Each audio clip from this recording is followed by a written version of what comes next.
knowing your effective frequency will absolutely help you determine a proper media budget.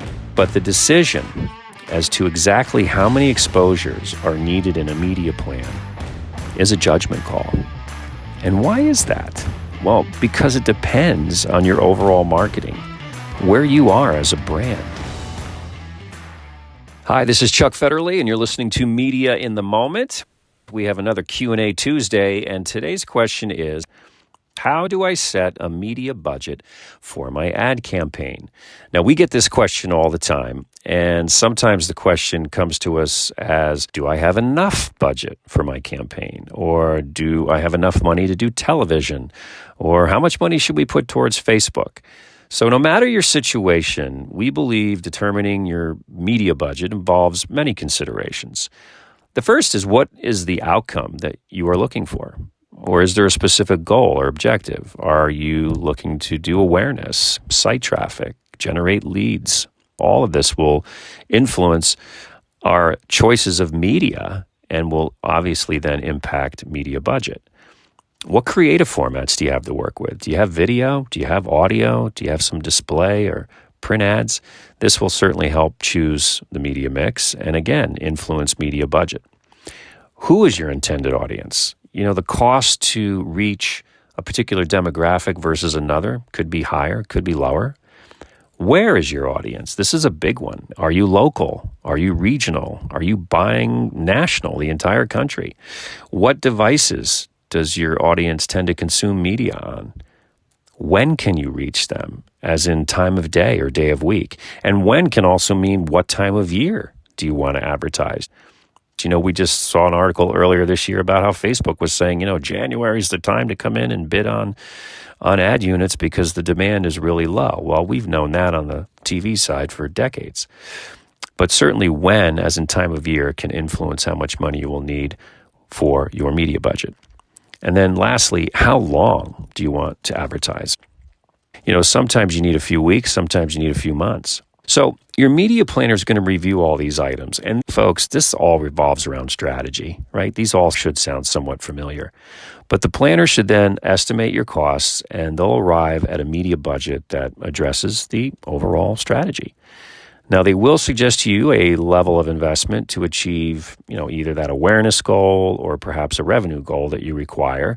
Again, they're focusing on the outcome. But one tool that we use and other media planners use, I'm sure, is a tool to determine how much budget is enough or not enough. It's a plan measurement called reach and frequency of message. It's been around for decades.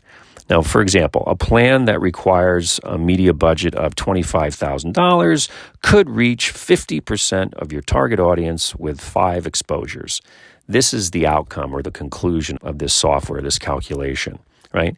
Now, this could include several exposures to the same media vehicle, maybe all running on television, for example, or the exposures could be spread across several different media vehicles, maybe a website, a print ad, an outdoor ad, etc. There's also a concept called effective frequency, and knowing your effective frequency will absolutely help you determine a proper media budget. But what is effective frequency? It is just what it sounds like. It's the minimum number of times, frequency, that an advertiser feels its message must be exposed to a consumer to positively impact on that consumer's awareness, their attitudes, their sales intent. It makes sense, right? Now, we have special planning tools and software that can calculate all of this. Reach, frequency distribution. These are all maybe topics for another episode. But the decision as to exactly how many exposures are needed in a media plan is a judgment call. And why is that? Well, because it depends on your overall marketing, where you are as a brand. It depends on your creative and other media elements involved in your media plans. Now, lastly, for our direct marketers out there, perhaps you already know the media cost per lead or the media cost per acquisition for your product or service. And maybe you even know this by each media channel. Well, that's perfect. You can simply multiply that CPL or CPA by the number of acquisitions, and you can back into your budget. Now, I will also often say to clients, sometimes a test campaign is a great way to start, particularly if you are doing just that, starting. Maybe this is your first foray into media investment. This could be, testing is a great thing to do when budgets are tight or not, but you can ease into a media mix and media investment to learn not only more about how each media channel can deliver for you based on budget allocations, but also your own target audience. Now, we just added a free download called the Media Strategy Checklist. You can find it on our website at tec-direct.com. It's a great tool to get you thinking about strategy, which obviously influences how much media budget you will need.